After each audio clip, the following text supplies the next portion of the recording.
Hi everyone, so I'm going to be making this video about how my experience with losing a parent, losing my mom, and how I felt during the whole situation. And then I guess in another video I'll probably talk about how I felt after everything happened, just so it's not too long. It took me a while to make this video just because I feel like every time I try to talk about it I just end up crying. I think I'm just very sensitive, but that's okay. I have like my iPad down here just so I don't go off topic and just to remember certain dates of everything. Just as a background, I don't have the best relationship with death and grief. The first death I've experienced was my grandpa. I was really young to really understand it. I was in the first grade, so I know how it felt like, but I haven't experienced it yet as an adult until my freshman year of college. I was 18 years old. I lost my grandma. She passed away my freshman year, and she was my dad's mom. My sophomore year, my uncle passed away, which was my mom's brother. And then my junior year, my other grandma passed away, who was my mom's mom. And then senior year into grad school that summer, my mom passed away. I felt like I never really had time to sit with all of that grief. And I feel like with grief, you don't just feel that one death, you feel all the other deaths that go behind it. So the first time my mom got cancer, it was June 2017. I think I was 20 years old. I worked at the mall during the summer. I worked at Pink, and my sister visited me after work one day. We got caught. My cousin also worked at the mall, so he got us coffee and he talked to us for a little bit, so I was a little happy. You know, he always puts me in a really good mood, makes me laugh. So I'm over here, so he leaves, he goes back to work because it was during his break. I'm done with work, and my sister sits with me in the middle of the mall, and there's seats there, and she tells me mom got tested for, they found cancer cells in her body. She got tested for it, and they have to operate, and it's colon cancer. And I'm in the middle of the mall trying not to cry because I'm trying to take this all in and trying to register this information. I'm doing my best to just think positively. I'm like, okay, what are the next steps? What are we gonna do? And now it's August 2017, that same summer before going into junior year. She went to the hospital in New York City that specializes in cancer, and she got surgery to get it removed. I think I found out right before I went back to school for my junior year that after it was removed, all the cancer cells were gone and she's good. But with cancer, you also have to go on a lot of checkups and just watch out if there's new cells that are gonna form. So now it's my junior year, fall 2017, and the first half of my junior year, the first semester, was fine. I was really happy that she was better and that she was healthy. Now it's spring 2018, the second half of my junior year of college. It was right before it was during my storytelling class. She texted me saying, hey, I am going back to the hospital. They found new suspicious cells that they have to test for cancer, and it might be back, but I'll let you know and I'll keep you updated. I really tried my best not to cry right before my presentation. So I just held it in. I finished that presentation and I stayed for the rest of the class. And then when I went back to my townhouse where I lived, where I dormed, I usually am like hi to everyone, you know, just greeting everyone who's there, and there's a few people in the living room, but I needed to go upstairs as soon as possible and just let my tears and my anger out.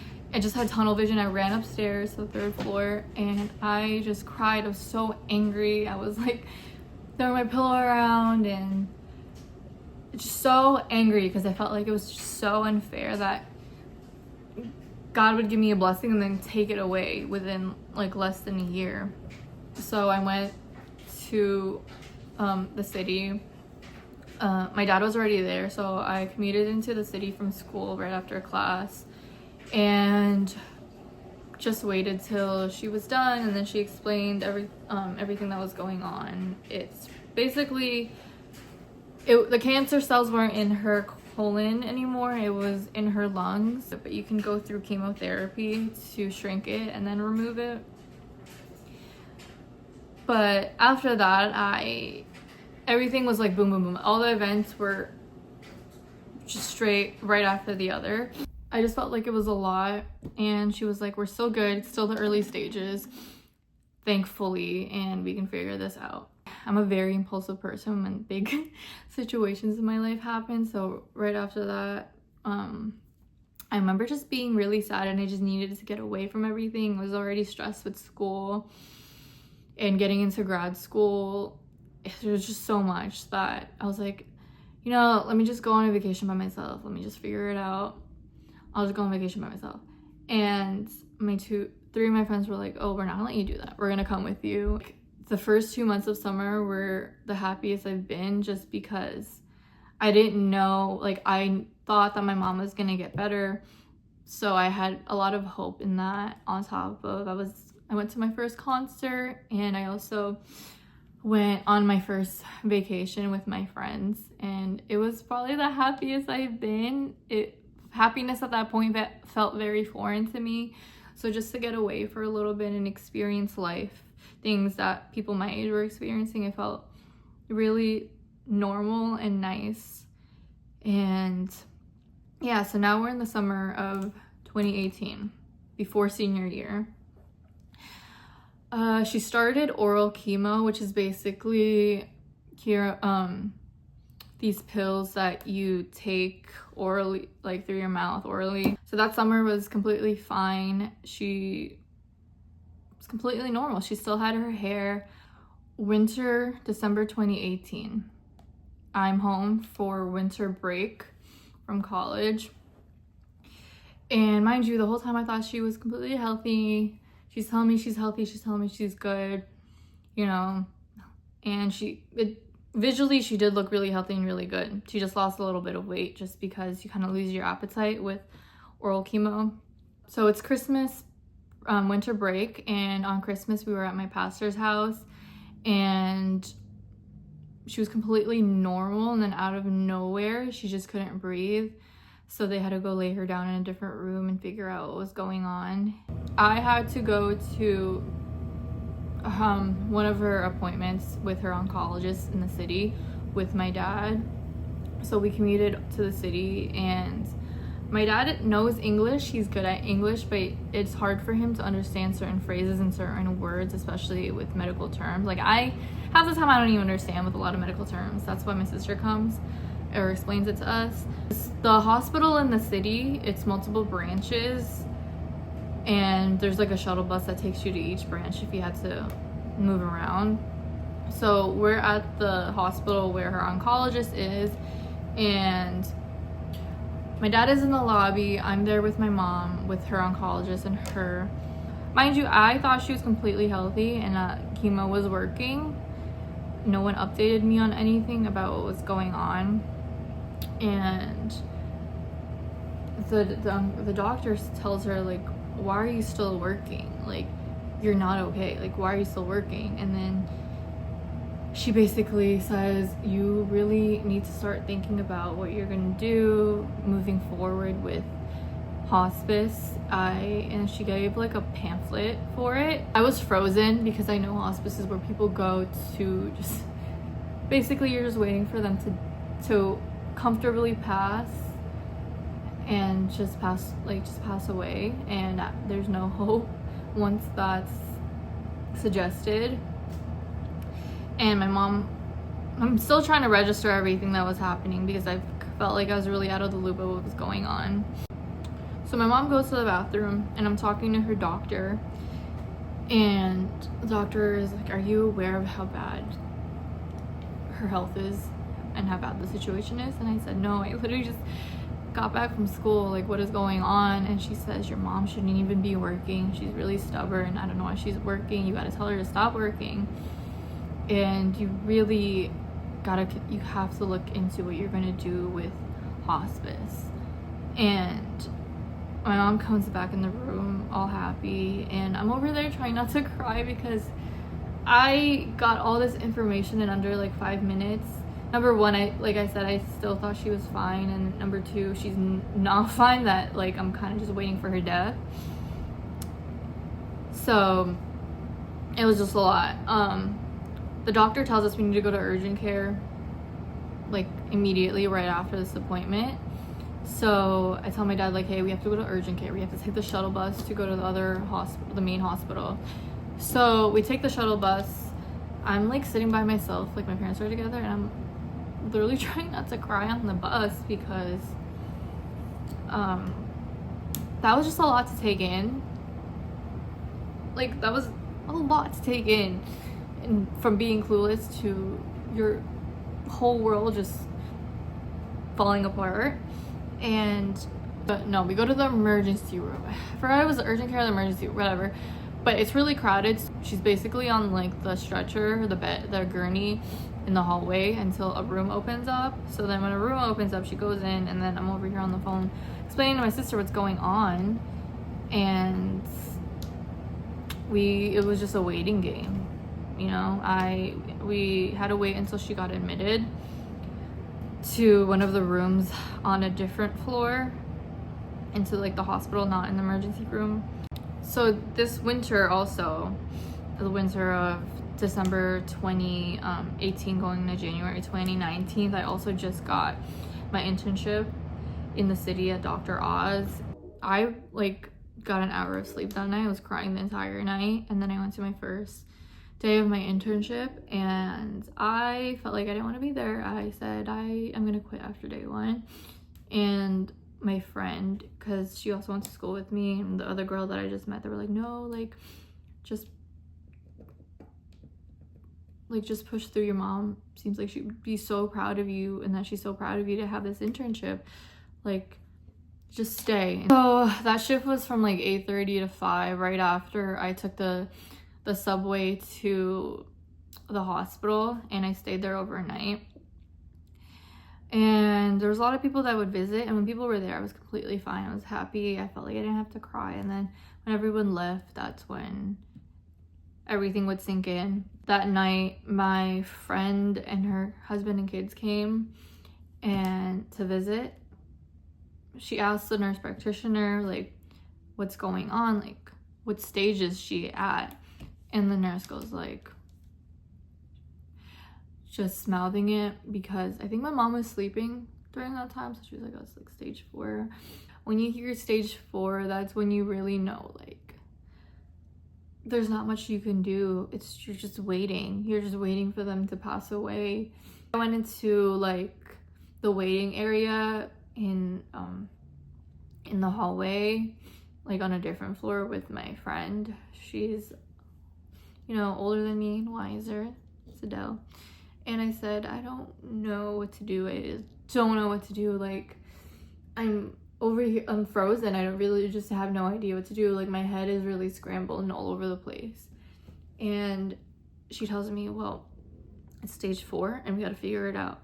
Number 1, you have to figure out disability forms, since you can't work, and you got to figure this out and this other. The thing that people don't tell you about when someone is sick or when someone passes away is the amount of paperwork that you don't want to do, that you don't understand, but you still have to do it and you have to figure it out. One of the nights I went home with my dad, and in the car he's driving, and he's just like, I think it was the second time I've ever seen him cry in my life, and he's like, I don't know what to do. I don't know what life is like without your mom. I don't know what to do. And I'm over here trying to comfort him, but at the same time, I don't even know how to comfort myself. I've never experienced anything like this, and I don't know what to do without a mom. You know, he doesn't know what to do without her. I don't know what to do without her, so we're just clueless on like what to do. Basically, she has like a rare form of cancer, and with cancer there's a lot of treatments that constantly come up in new trials. So I think that spring they found a different form of chemotherapy for her, so they were looking into starting that. And I'm not sure how many surgeries she's had since then. It was a lot of surgery. Spring of 2019, I'm a senior still in college. I come home for spring break, so it's just me and my mom at home, and my room is next to hers, and she calls me over. It's like, I don't even know what time, it's like late at night, and she was like, hey, like she's like, bae, that's like what she calls me. Okay, so she's over here saying she wants to talk to me. I'm sitting on the bed with her, and she's like, I can't do this anymore. I don't want to do any more surgery. This is a lot on my body. I'm tired. I'm really tired of it. I'm tired of all the surgery, all the treatments, everything. And my mom is the type of person that never complains, and she's a fighter. So to hear her say that she doesn't want to do this anymore, it's a lot. That's how I know it's bad. So she's like, whatever happens, I am really trying my best. She tells me she's really trying her best to fight, but she's tired and she doesn't know if she can make it to graduation. So she's like, I'll try to make it to like your graduation this year, but I don't know if I can make it for like your graduation for your master's. And she was like, but you'll be fine, just like promise me you'll take care of everyone. I feel like I'm the type of person that when I talk about something, I feel like me living it, like this is playing as a movie in my head, so I feel like I'm right there when it's happening. So right after that conversation, I go to my room, and it's like one of those things that happen in movies where you're leaning against your wall against your door, and you just kind of like sink down into the floor, and I'm just sinking down and I'm praying to God. Like I don't know what to do. I really don't know what to do. Like, you're constantly anxious and you don't know what's gonna go on. You don't know what news you're gonna get next. So I was constantly anxious. So I go back to school after spring break, and you know, there's a lot of senior year events that we try to go to, So now it's like May 2019, like the last month of my senior year. The plan after graduating was for grad school, I wasn't gonna dorm. I was gonna move in, get an apartment with my roommate close to school, because it was just cheaper than dorming at that point. And at this point, my mom tells me, like, I don't think we can help you with paying for it this time around. So I had to tell my roommate that I couldn't like move out with her, and I felt so bad because I felt like I kind of ruined her plans with the whole rooming situation. That's a lot, you know. I felt really bad because it was also last minute. I didn't expect this to happen, because everything happened, like I said, it was like boom boom boom. Like I thought I was going to do that, but then in May things just got worse. So when I graduated, I had to tell her that like a day or two after we graduated. But my mom didn't make it until the date that I did graduate. She just couldn't make it to the actual graduation just because her immune system was really weak, and she had to wear a mask every time someone was with her, every time she's around people. So I don't blame her. I went out to dinner with my family, and we had to move out. They had to move all my stuff out of my dorm, and then I went home, and then I showed her like, hey, like I graduated. She was so happy for me and so proud, and like that image in my head is just ingrained to know how proud of me she was. It's June 2019, and she starts, I don't know how long she was doing chemo for or when she started, but I was going with her to her chemo appointments, They opened up a new building or a new facility in New Jersey, and you get your own room when you're doing the treatment, since it is for like the whole entire day. So I would go there with her, and while she did chemotherapy, I just bring my laptop and watch movies while she did that. Most of the time she just fell asleep. She didn't really like loud noises. It just really tired her out. My dad shaved off her hair in the kitchen because this type of chemotherapy, like the way that you see in the movies, that's when you do start losing your hair. In the middle of June or end of June or beginning of July, we find out from the doctor like the chemo is starting to work. This new form of chemo is starting to work. So my whole family and I are so hopeful and happy that, you know, we finally hear some good news. So now it's July 2019. We didn't know this was going to be her last birthday, but we threw her a surprise birthday with all of her friends and our church family there, and she was really happy. It was so nice seeing her smile and like seeing her surprised that everyone was there to see her. So it was just so nice to see how happy she was. I haven't seen her smile in like a while before that. It's the last week of July 2019 going into August, the beginning of August 2019. This week was a really hard week. She started doing things that didn't make sense. Like, a lot of the things she said didn't make sense, like the sentences that she would form. For example, she'd call me on my phone when I was home, and like I'm literally right next door. She's like, "Where are you? Where did you go?" And I was like, "I'm literally next door. Do you need anything?" And then I get up to go check on her, and she's saying things that like don't make sense. She's like, "Huh? I called you. I didn't call you." A lot of things didn't make sense, and she would put like her clothes where it didn't belong, or she would forget to put on like certain clothing items. So this was probably the worst day of my life. August 3rd.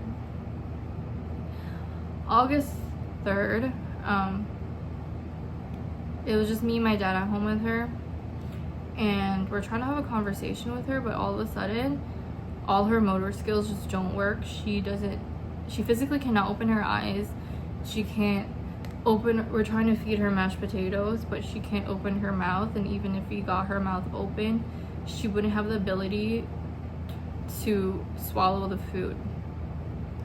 We're trying to talk to her. I'm like, "Hey, like, can you hear me? Do you know what's going on?" And she would give like little nods, like so. And a lot of the times a lot of things would involuntarily happen, and then we had to give her a shower that day, but her eyes are still closed. She can't open her mouth. She can't talk. There's zero communication coming from her. So my dad carries her to the car, and when we get to the hospital, we put her in a wheelchair, and she gets admitted to the emergency room. My sister was working at that time in that hospital, so she came down and check about what was going on, and my dad stayed in the room with her, and the doctor tells my sisters and I to come talk to him in the nurse's station. The doctor shows us a diagram of my mom's brain. He showed us this diagram of her brain. She's basically bleeding in her brain, which explains why she lost a lot of motor skills, cognitive skills, all within less than a week. And we have two options. They can either operate on her, but they don't know 100% about how to predict how the recovery is going to be, whether she's going to be okay, if she's going to be able to communicate and everything. It's just an option. Whether if you do take the surgery route, then you have at least a little hope to know if she's gonna be able to talk again and have her motor skills back. But my mom also said before this that she doesn't want to do any more surgery. She's done with it. We respected her wishes as a family, and we said, no, like, we don't want to do surgery. She doesn't want to do any more surgery anymore. And at that point, after deciding that as a family, we knew that we were on borrowed time and we only had a few days left. Okay, so now it's the week of August 3rd. So one of the nights, it was just my mom and I. And there were some nights where I slept with her on the bed, like on the bottom of the bed.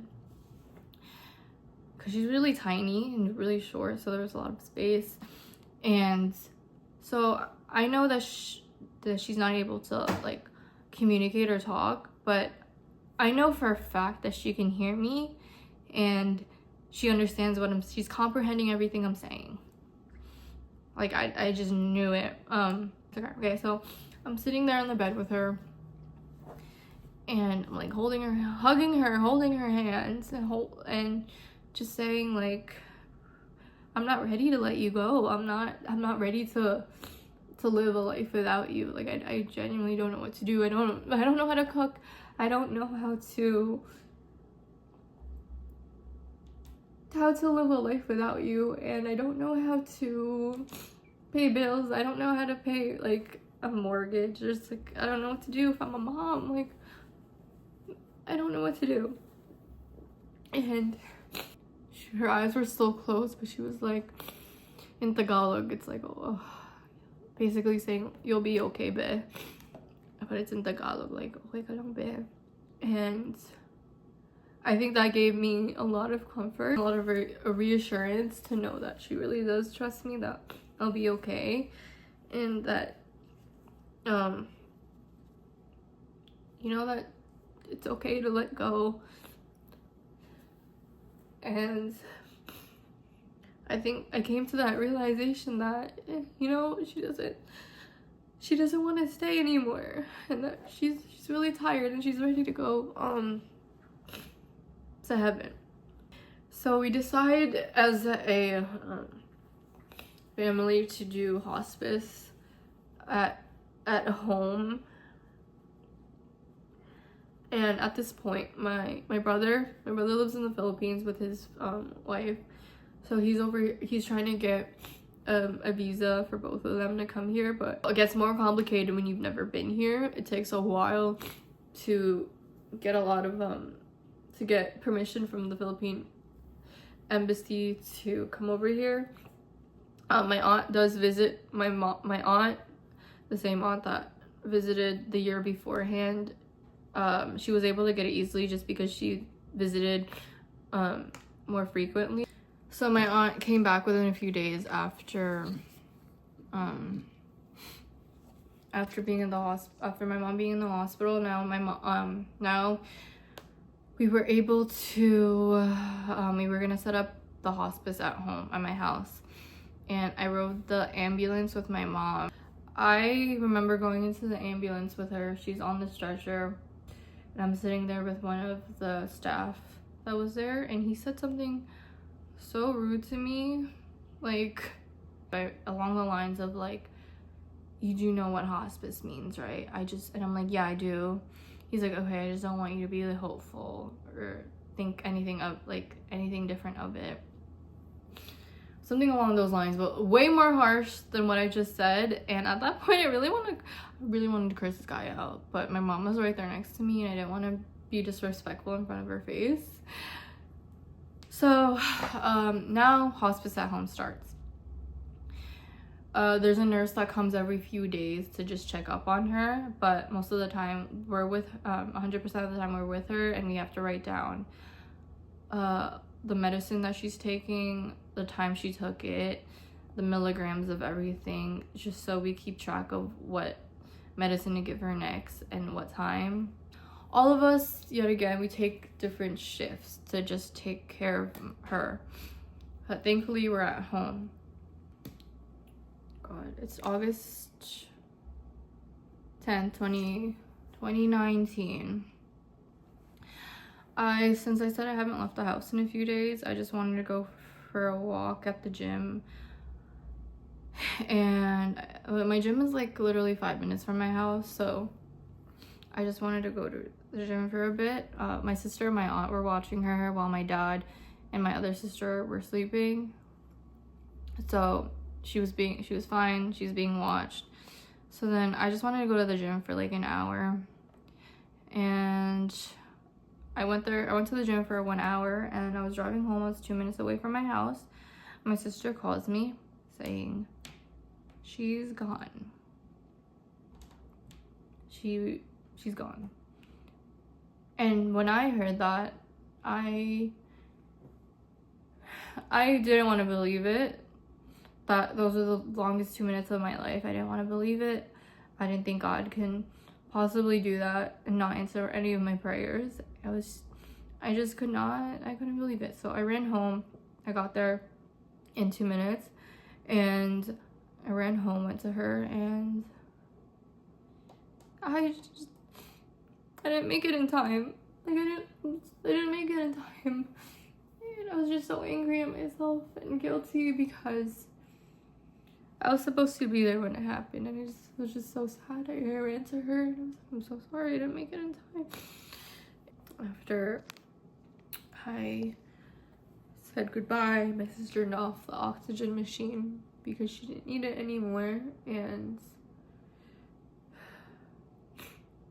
I don't know, like that whole week just went by so fast because the day before that, on August 9th, she would still be able to give like little nods of everything. And I remember I painted her nails, so it was nice when people would hold her hand, and she was still responsive to everything. I would sit next to her and just listen to music, and just for all of that to happen the next day, I was in disbelief. It felt very surreal. And just prior to this, that whole week, we just had to discuss on what to do, whether we wanted to do a funeral or cremation and all that.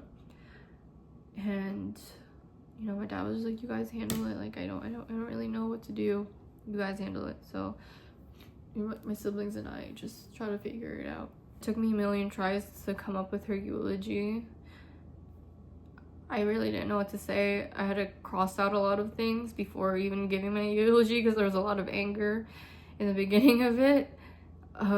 Like a lot of things happened in between that week of her passing away and her memorial, and I just felt kind of, I don't think I was registering her death yet at this point.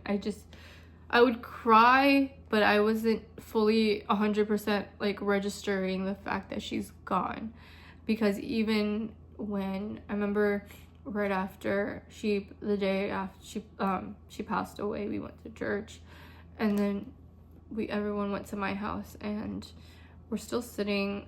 They left her like hospice bed there, and just me and my sister just sitting on it while everyone is there in my living room or watching.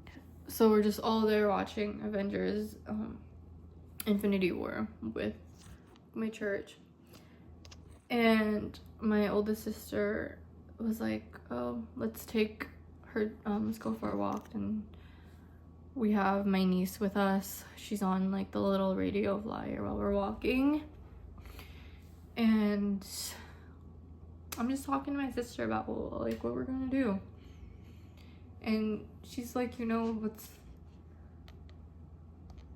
the saddest part is that like she told me, she's like, oh, like every milestone that like we experience now, like she's not gonna be here for it. And I think that like really hit me hard, just because like basically I always imagined that my mom was gonna be there for me through every life experience, with getting married, graduating, moving out, starting my own family, like, and just to have that taken away from me in less than a week, I didn't know what to do. I didn't know how to feel. I was just really sad, and I don't know. So I'm making this video because when I was going through all this, I would when I was going through everything of when my mom got sick, I would look up YouTube videos of other people who've experienced the same thing, or read Yahoo Answers or Reddit forums on anyone experiencing the same situation that I have, just so I can feel less alone. And there were some that I did find, like, you know, relatable. So if this was able to kind of just help one person, or help one person feel less lonely and more understood, then I feel like I did my job here. And I consider my vulnerability as a strength, because showing that you're not always strong takes a lot of courage. So I'll probably just do a part 2 of the aftermath of everything after losing a parent.